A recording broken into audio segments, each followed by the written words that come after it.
আমার ভাইয়ের রক্তে রাঙানো 21শে ফেব্রুয়ারি আমি কি বলিতে পারি। মহান আন্তর্জাতিক মাতৃভাষা দিবস উপলক্ষে বনার্চ উচ্চ বিদ্যালয় কর্তৃক আয়োজিত আজকের সভার সম্মানিত সভাপতি, সভায় উপস্থিত এই প্রতিষ্ঠানের সুনামধন্য সম্মানিত শিক্ষকবৃন্দ এবং সভায় উপস্থিত আমার শিক্ষার্থী বন্ধুরা, বক্তব্যের শুরুতে সবাইকে জানাচ্ছি সালাম, আসসালামু আলাইকুম। প্রিয় উপস্থিতি, ইতিহাসের আলোকে সংক্ষিপ্ত আলোচনায় শুধু এতটুকুই বলবো, 1947 সালে পাকিস্তান বিভক্ত হওয়ার পর পশ্চিমা শাসক গোষ্ঠী পূর্ব বাংলার মানুষের উপর নির্যাতন, নিপীড়ন, শোষণ, বঞ্চনা, নির্যাতনের স্টিম রোলার চালিয়েছিল। তারা চেয়েছিল এদেশের মানুষকে, এদেশের মানুষের ভাষা স্তব্ধ করে দিতে।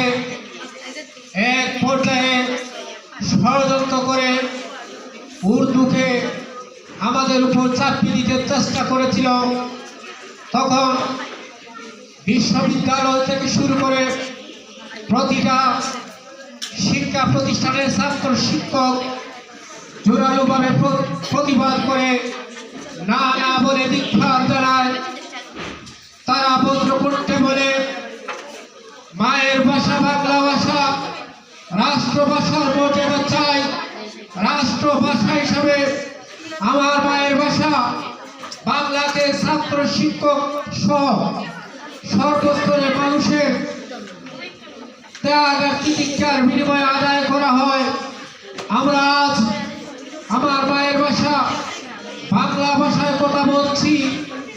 এই শেষ নয়, পাকিস্তানি তৎকালীন শাসক চক্র সেদিন 21শে ফেব্রুয়ারি 144 ধারা জারি করে আমার ভাই রফিক, জব্বার, সালাম সহ নাম না জানা অনেককে শহীদ করেছিল। ঢাকা ইউনিভার্সিটি রক্তে রঞ্জিত হয়েছিল। ঢাকার অলিগলিতে আমার ভাইয়ের লাশ পড়েছিল। সেই মহান 21শে ফেব্রুয়ারি থেকে পরবর্তী 71 স্বাধীনতা সংগ্রামে আমরা প্রেরণা নিয়েছিলাম। পরবর্তী প্রত্যেকটা দেশ জাতির বৃহত্তর কল্যাণের প্রতিটা আন্দোলনের প্রেরণা ছিল সেই 1952 সালের 21শে ফেব্রুয়ারি মহান শহীদ দিবসের প্রেরণা। আজ আমাদের 21 শুধু আমাদের মধ্যে সীমাবদ্ধ নয়, আজ হচ্ছে বিশ্ব আন্তর্জাতিক মাতৃভাষা দিবস। বিশ্ব আমাদের এই শহীদদের শ্রদ্ধা করেছে। আমাদের দাবি, মৌলিক দাবি, আমাদের দাবি, ন্যায্য দাবি ছিল, তা বিশ্ব স্বীকৃতি দিয়েছে। আমি সেদিকে যাব না, শুধু এতটুকু বলবো, মহান 21শে ফেব্রুয়ারি আন্তর্জাতিক মাতৃভাষা দিবসে শপথ নেব প্রতিকূলতা এবং তিরস্কারের জোর উপড়িয়ে সত্য ন্যায় প্রতিষ্ঠান সংগ্রামে আমরা বজ্র কঠিন থেকে কঠিন থাকব। সেই শিক্ষা দিয়েছে রফিক শহীদ হয়ে, জব্বার শহীদ হয়ে, সালাম শহীদ হয়ে।